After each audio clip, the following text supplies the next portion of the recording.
நண்பர்களே, டிசம்பர் மாதம் 8ஆம் தேதி லண்டனில் இப்பொழுது நேரம் இரவு 8 மணி. கோவாவில் உள்ள கேளிக்கை விடுதி ஒன்றில் சிலிண்டர்கள் வெடித்து பயங்கரம் நிகழ்ந்திருக்கிறது. தீ விபத்திலே சுற்றுலா பயணிகள் உட்பட 25 பேர் உயிரிழந்திருப்பதாக தற்போதைய தகவல்கள் தெரிவிக்கின்றன. குடியரசுத் தலைவர், பிரதமர், முதல்வர் இரங்கல் தெரிவித்திருக்கிறார்கள்.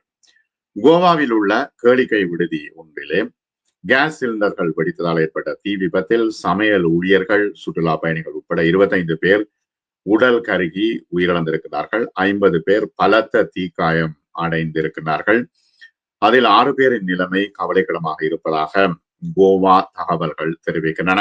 கோவாவின் அர்போரா பகுதியில் பிஷ் பை ரோமியோ லேன் என்ற கேளிக்கை விடுதி அங்கு அமைந்திருக்கிறது. கிட்டத்தட்ட 1.1 ஏக்கர் பரப்பளவிலே ஹோட்டல்கள், பார், தங்கும் விடுதிகள் உட்பட எல்லா வசதிகளும் அங்கு இருக்கின்றன. தினமும் இரவு நேரத்தில் கச்சேரி, ஆடல், பாடல் நிகழ்ச்சிகள் இடம்பெறுகின்றது. அங்கு போறதுக்கு ஒரு ஆளுக்கு 2000 முதல் 5000 வரை நுழைவு கட்டணம் வசூலிக்கப்படுகிறது. அங்குள்ள பார பாவிக்கிறது என்றால் 10,000 வரை கட்டணம் வசூலிக்கப்படுகிறது. இந்த கேளிக்கை விடுதியில் வழக்கம் போல சனிக்கிழமை நிகழ்ச்சிகள் ஆரம்பித்து நடைபெற்று கொண்டிருந்தன. நள்ளிரவிலே இசைக்குழுவினர் பாடல்களை பாடிக்கொண்டிருந்தார்கள். சுற்றுலா பயணிகள் உட்பட ஏராளமான பார்வையாளர்கள் அங்கு இருந்திருக்கிறார்கள். நள்ளிரவு 12 மணி அளவிலே விடுதியின் சமையல் கூடத்தில் கேஸ் சிலிண்டர்கள் திடீரென்று பயங்கர சத்தத்துடன் வெடித்து சிதறி தீ விபத்து ஏற்பட்டது. முழு அந்த ஹோட்டலும் கருகிவிட்டது, எரிந்து விட்டது. மேற்கூரையிலே தீ பரவுவதை பார்த்து அதிர்ச்சி அடைந்த இசைக்குழுவினர், பார்வையாளர்கள் சிதறி ஓடி இருக்கின்றார்கள்.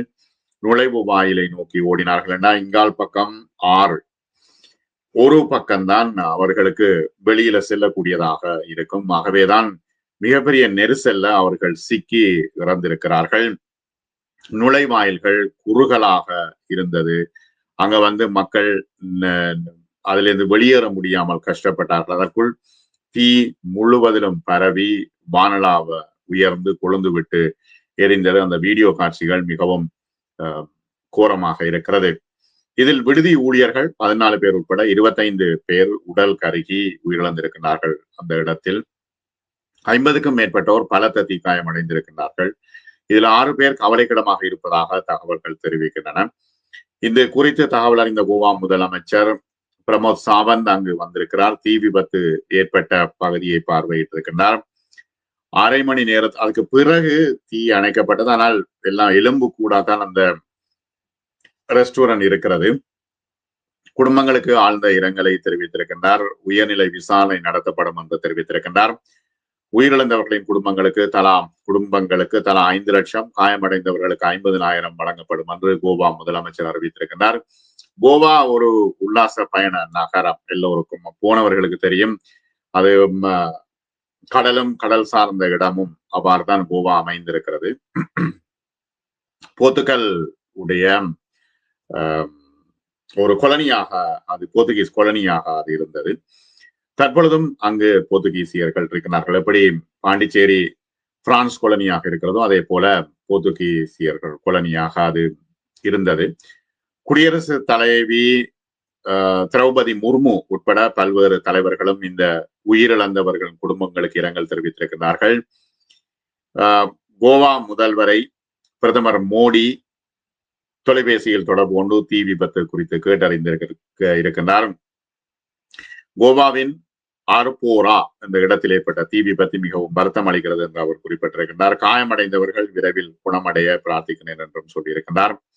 பாதிக்கப்பட்டவர்களுக்கு தேவையான அனைத்து உதவிகளையும் மாநில அரசு வழங்கி வருகிறது. உயிரிழந்தவர்களின் குடும்பங்களுக்கு பிரதமரின் தேசிய நிவாரண நிதியில் இருந்து தலா 2 லட்சம், காயமடைந்தவர்களுக்கு 50,000 வழங்கப்படும் என்று பிரதமர் தெரிவித்திருக்கின்றார். தீ விபத்து நிகழ்ந்த அந்த இடத்தில் கேளிக்கை விடுதியில் தரைக்கு கீழே அமைக்கப்பட்ட சுரங்க அறைகளில் சமையல் கூடம் செயல்பட்டு வருகிறது. அண்டர் கிரவுண்ட்ல எதிர்பாராத விதமாக அங்கு கேஸ் சிலிண்டர்கள் வெடித்து சிதறியதில் சமையல் கூடத்தில் பணியாற்றி கொண்டிருந்த ஊழியர்கள் தீயில் கருகி உயிரிழந்திருக்கிறார்கள். மேசை, நாற்காலிகள் மற்றும் விடுதியின் கூரையெல்லாம் மரத்தால அமைக்கப்பட்டவை.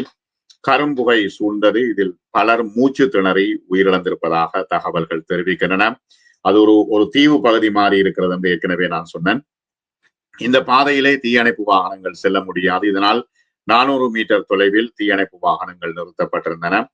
அங்கிருந்தே தீயை அணைக்கும் பணி மேற்கொள்ளப்பட்டது. விடுதியில் போதிய தீயணைப்பு வசதிகள் இல்லாததாலும் நுழைவு வாயில்கள் குறுகலாக இருந்ததாலும் அதிக உயிரிழப்பு நேரிட்டுள்ளது என்று காவல்துறை அதிகாரிகள் தெரிவித்திருக்கிறார்கள். இதுல இந்த கேளிக்கை விடுதியின் பொது மேலாளர் மற்றும் ஹோட்டல் பார் நுழைவு வாயில் பிரிவின் மேலாளர்கள் கைது செய்யப்பட்டிருக்கிறார்கள். விடுதி உரிமையாளர்கள் கௌரவ் லுத்ரா, சௌரப் லுத்ரா தலைமறைவாக இருக்கிறார்கள். அவர்களை தேடும் பணி தீவிரப்படுத்தப்பட்டிருக்கிறது. விசாரணைகள் தற்பொழுது நடைபெற்றிருக்கின்றன. ஆனால் சிலர் சொல்கின்றார்கள், கோவாவின் சுற்றுலா வரலாற்றில் முதல் முறையாக இது போன்ற சம்பவம் நடந்திருக்கிறது என்று செய்தியாளர்கள் சொல்கின்றார்கள். விதிகளை மீறி கேளிக்கை விடுதி இயங்கியதாக புகார் தெரிவிக்கப்பட்டிருக்கிறது. இந்த விவகாரத்தில் தொடர்புடைய அனைவரும் கைது செய்யப்படுவார்கள் என்று போலீசார் தெரிவித்திருக்கின்றார்கள். அநேக மாணவர்கள் மூச்சு திணறி மயங்கி விழுந்து மரணமாக இருக்கின்றார்கள் என்றால் அதிர்ச்சியால அவர்கள் மயங்கி இருக்கின்றார்கள் என்றும் தகவல்கள் தெரிவிக்கின்றன. மேலதிக விவரங்கள் வரும்பொழுது இன்னும் நான் தகவல்களை தருகின்றேன். நன்றி நண்பர்களே.